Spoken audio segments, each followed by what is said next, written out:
Selamat bertemu kembali rekan-rekan sekalian di mata kuliah Manajemen Kontrol Sistem.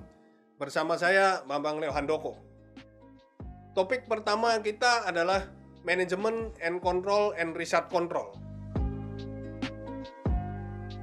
Di topik yang pertama ini, pertama-tama kita lihat dulu yang namanya pengertian dari sistem. Karena kita adalah sistem pengendalian manajemen. Apa sih yang disebut dengan sistem? Sistem dapat dikatakan suatu cara tertentu dan biasanya itu bersifat repetitif. Repetitif itu jadi sesuatu yang berulang, ya. Untuk melakukan suatu atau sekelompok aktivitas. Nah, ciri-ciri dari sistem itu jadi adalah suatu rangkaian atau langkah yang berirama dan sistem itu terkoordinasi dan berulang. Tujuannya apa? Untuk mencapai suatu tujuan tertentu. Tujuan yang ditetapkan oleh perusahaan atau organisasi, ya. Jadi sistem ini dapat diterapkan tidak hanya di perusahaan tetapi juga organisasi. Organisasi dalam arti sesuatu yang lebih luas, ya. Bisa non-profit organization, bisa yayasan, bisa badan dan lain-lain gitu. Nah, bagaimana sih kemudian pengertian dari pengendalian manajemen, ya? Karena kan sistem pengendalian manajemen. Pengendalian manajemen itu sendiri diartikan sebagai suatu proses di mana manajer dalam hal ini maksudnya adalah manajemen, ya, pada seluruh tingkatan memastikan bahwa orang-orang yang berada dalam organisasi tersebut mereka awasi untuk mengimplementasikan strategi yang dimaksudkan oleh pimpinan. Pimpinan dalam hal ini bisa CEO, ya, misalnya Chief Executive Officer atau kita biasa sebut sebagai direktur utama, ya.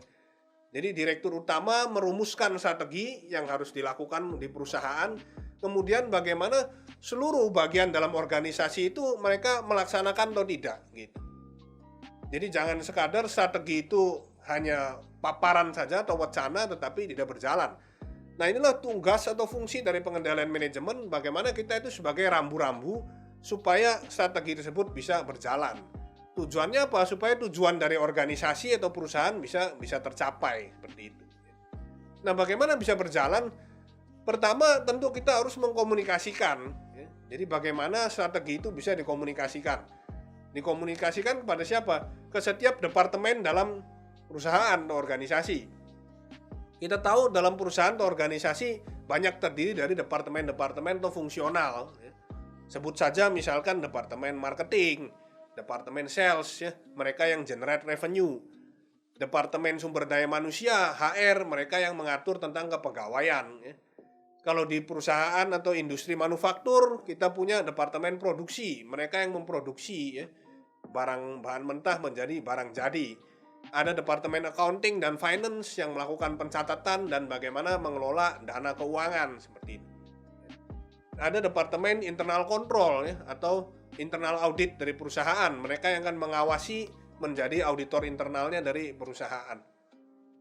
Ada departemen PPIC, ya, departemen gudang, warehouse, departemen purchasing yang melakukan pembelian, dan departemen-departemen lainnya sesuai dengan kebutuhan di organisasi masing-masing. Jadi bagaimana supaya mereka itu dapat bersinergi untuk mencapai tujuan dari organisasi, baik tujuan jangka pendek maupun tujuan jangka panjang yang telah dicanangkan oleh pimpinan seperti itu.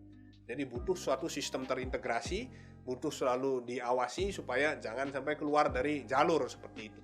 Nah, inilah peranan dari pengendalian manajemen. Oke, demikian untuk topik kita yang pertama dari sistem pengendalian manajemen. Terima kasih dan selamat belajar.